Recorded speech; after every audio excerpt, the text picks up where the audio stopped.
Je suis le chemin. Jean 14,6. Qu'est-ce qu'un chemin? C'est une voie qui mène à une destination.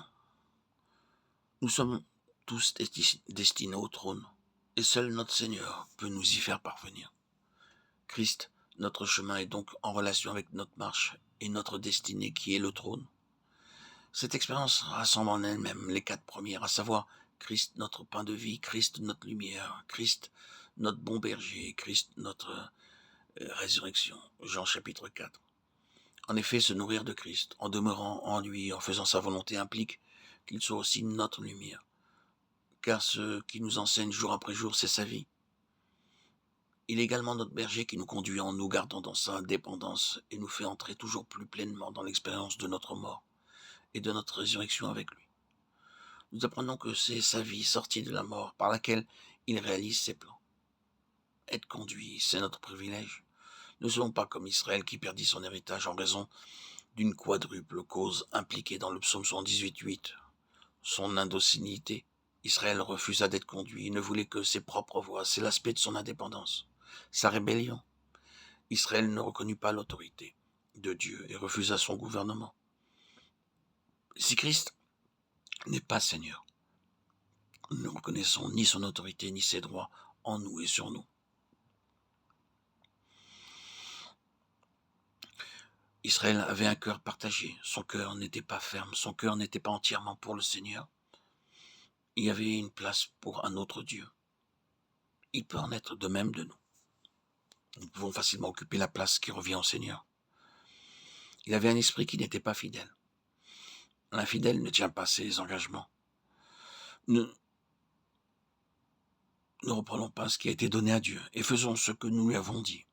Ainsi, pour parvenir au trône, il nous faut suivre Christ dans toutes les voies qu'il a préparées pour nous. Le Seigneur nous fait une autre déclaration. Je suis la vérité. Jean 14,6. Dans l'incarnation, Christ se présente comme l'homme parfait selon la pensée de Dieu. Celui qui correspond en tout point à ce que Dieu désire. Le travail de l'esprit consiste à nous conformer au modèle. Et alors que la vie de l'esprit accomplit cette œuvre de conformité, Christ, la vérité de Dieu, est reproduit en nous. Nous ne serons jamais une vérité en nous-mêmes. L'homme naturel a été jugé sur la croix et crucifié. Ce n'est pas cet homme-là qui devient une vérité, non. C'est Christ en nous. Et par un travail intérieur, le Saint-Esprit reproduit les traits de ce que Christ est moralement et mentalement. Nous avons à découvrir que nous ne sommes pas du tout ce qu'il est. Sa vie est une chose, la nôtre en est une autre.